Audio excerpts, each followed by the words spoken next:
हाय नमस्कार आपल्या सर्व भाऊ बहिणींना. काय चाललंय भाऊ बहिणीचं? झालं का सर्वांचं जेवण चहा पाणी? तर भाऊ बहिणींनो जेवण तर काय नाही झालं आता, पण मस्त टाकले मस्त मायरूज पप्पानी घरी राहिलेला इथं. आज काय काम नाही म्हणून काल होतं तिला आमचं काम करून आलेलं इथं, तर आज नव्हतं काम, तर आज घरीच आहे इथं. भाऊ बहिणीने त्यांनी आणून दिलं आहे चिकन. मंगळवार आहे आज. चिकन आणून दिलंय बघा.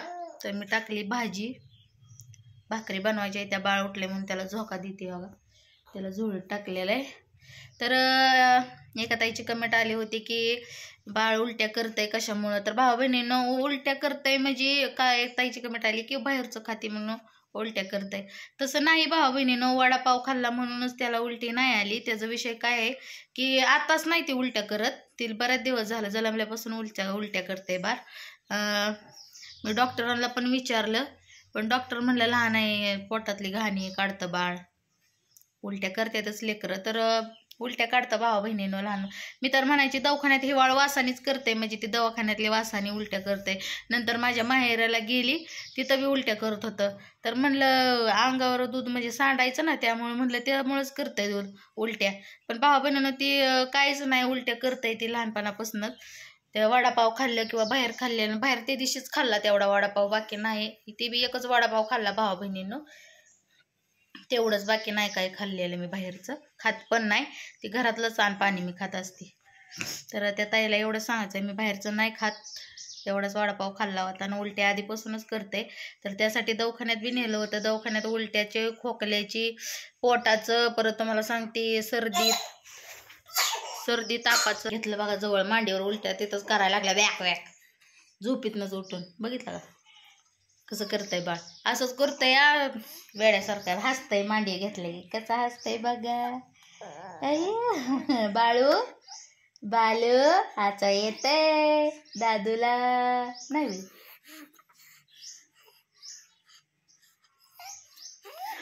लय आगाव झाले भावा बहिणीनं. तर भाजी टाकली, उठले म्हणून घेतले. सारखं उठतं या, सारखं जुळे टाकलं तरी वळवळ जुळे हल्ली की मी उठती जाग्यावरनं. तो का मी स्वयंपाक करायची बसली तशीच ह्याच्यामुळं. आणि मायरूज पप्पा गेलेला इथं बाहेर, म्हणलं चला चिकनची भाजी टाकून, म्हणलं मायरूच्या पप्पा येऊस तर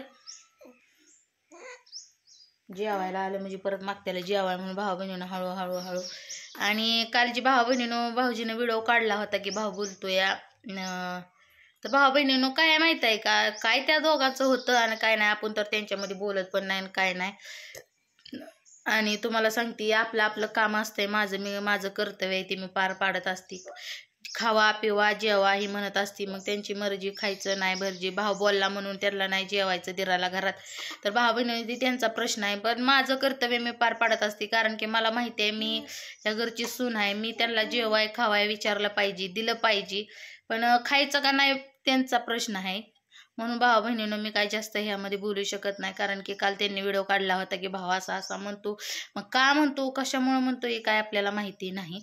त्यामुळं मी भावा बहिणीनं जास्त त्यांच्या डोकं बी लावत नाही. मी यांना दापत असते का तसं बोलता असं बोलता म्हणून.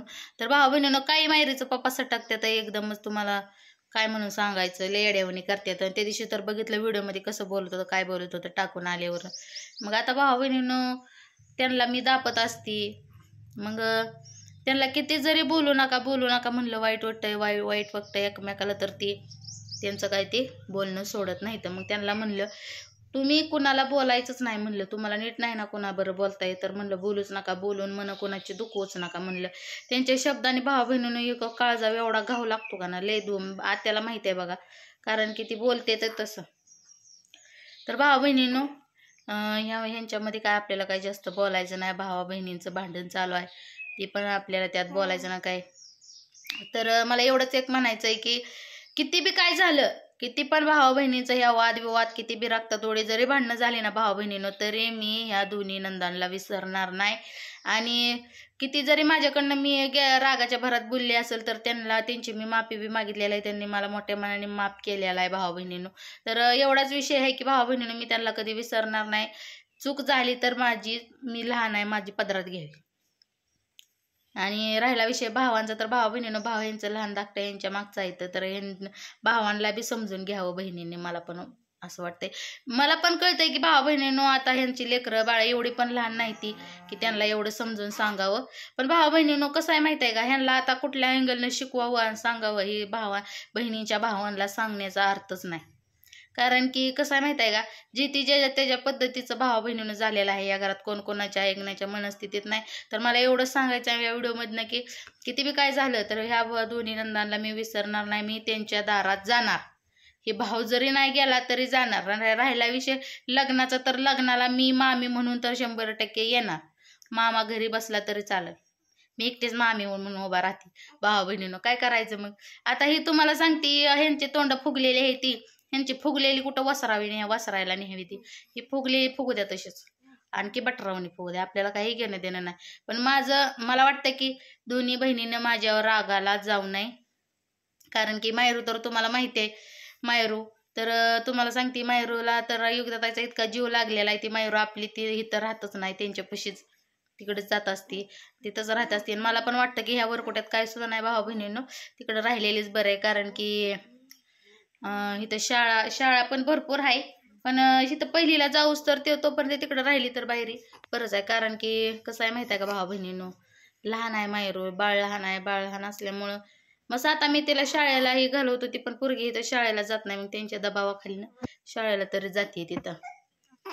तर आता भाऊ बहीण बरेच म्हणतील की टिकली भरपूर मोठी लावली, टिकली भरपूर मोठी लावली. कशी दिसते मला कमेंटमध्ये सांगा. जय जम्मावणी दिसते का? मला म्हणजे टिकल्या बारक्या संपल्या त्या भावा बहिणीनं ते आहे त्या चंद्राची कोर ही आहे. पण लावली होती म्हणलं बघू ही टिकली लावून. माहेरच बापा तर म्हणलं बरी दिसते बाय टिकली. जय जम्मावणी दिसते. पिक्चर मधली जयमा नाही होय.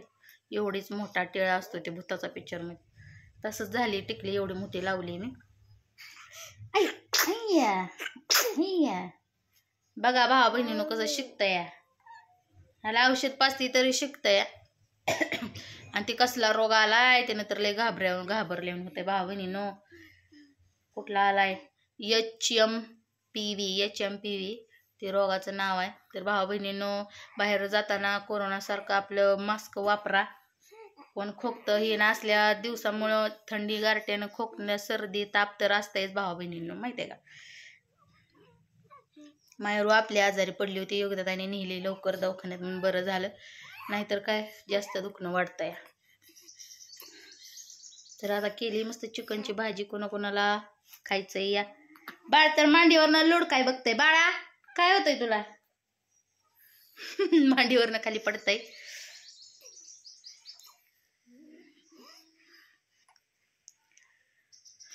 भावा बहिणीनं ह्यांचा जीवात घरात चालू आहे. मी सांगायचा प्रयत्न करते मायरूच्या पप्पाला की तुमचा मोठ्या बहिणी आहे त्या असं नका बोलत जाऊ. किती जरी केलं तरी मोठ्या बहिणीचा कोण राग रुसवा धरता का. उलट त्यांनी बोललं तरी बाबा लहान आहे म्हणून ऐकून घ्यायचं. काय होतंय चांगल्या भल्यासाठी सांगतं माणूस का चुकीसाठी सांगतं सांगा बरं. कोणाला बी वाटत नाही की आपल्या भावाचा ही परपंचा. कारण की मी पण कुणाची तर बहीण आहे भावा बहिणीनं. मला माहिती आहे मी माझ्या भावाविषयी काय विचार करते आणि काय नाही. तसंच माझ्यासारखंच विचार त्या बी बहिणींचा असतील. कारण ती पण बहिणीच आहे. त्या सर्वांच्या बहिणी असतील. सर्वांना तुम्हाला सांगते आपल्या भावाचं चांगलं व्हावं. सगळ्या बहिणी भावांसाठी चांगलंच विचार करतात. पण भाव असतात की त्यांना समजतच नाही. का समजत नाही मला काही कळत नाही. आणि हे अनुभव मी माझ्या नवऱ्यावरनं घेते. नवऱ्याला का समजत नाही की आपल्या बहिणी आपल्यासाठी चांगला विचार करते. त्यांना वाटतं की वाईट विचार करतात. काय वाईट विचार करतेली का तुमचं त्यांना घेऊन जायचं आहे का त्यांचं तुम्हाला आणायचं आहे घेऊन. एवढंच की तोंडाने चांगलं बोलायचं आहे भावा बहिणीनं. आली म्हणजे त्यांना 4 शब्द गोडीनं बोललं तेवढंच तर त्यांचं मन खुश होणार. परत आहे का भावा बहिणीनं. आज मी आमच्या आजीवरनं अनुभव सांगते तुम्हाला. कारण की आपल्या जी घरात जी आपल्या म्हाताऱ्या आज्या पंज्या असतात त्यांना पण माहेर असतंयच ना. त्यांना पण भाऊ बहीण असतात ना. पण असतात का ते म्हातार झाल्यानंतर हाय का येणं जाणं कुठलं भावा बहिणीनं. नवऱ्याचं घर ते नवऱ्याचंच घर. परत येतात का बहिणी येतात दारात का भाव बघायला येतात. कोण बघायला येतात का परत म्हातारपणात. विसरून जातं समधी गोष्टी. समद नातं विसरावं लागतं बाईला. मग मला सांगा जोपर्यंत हाय आपलं नातं तरुण पण आहे तोपर्यंत भावा बहिणीनं माणूस काय करतं जोश दाखवतं. पण तसं नसतं या. कारण की सर्वांना म्हातारपण आहे भावा बहिणीनं. आणि परत कोण कोणाला विचारत पण नाही. ज्या त्याला परपंच पडलेला असतो.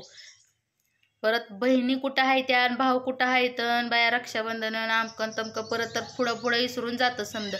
कोण कुठं येत नाही बघा.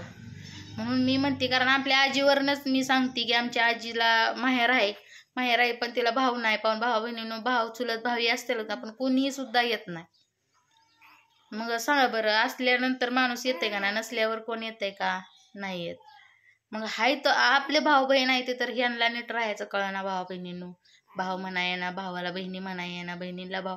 तर आता काय बोलायचं यांच्या विषयामध्ये. जावं माझं मत मांडलं मी भाऊ बहिणीनं. तर भेटू पुढच्या व्हिडिओमध्ये. सर्वांनी बाय बाय.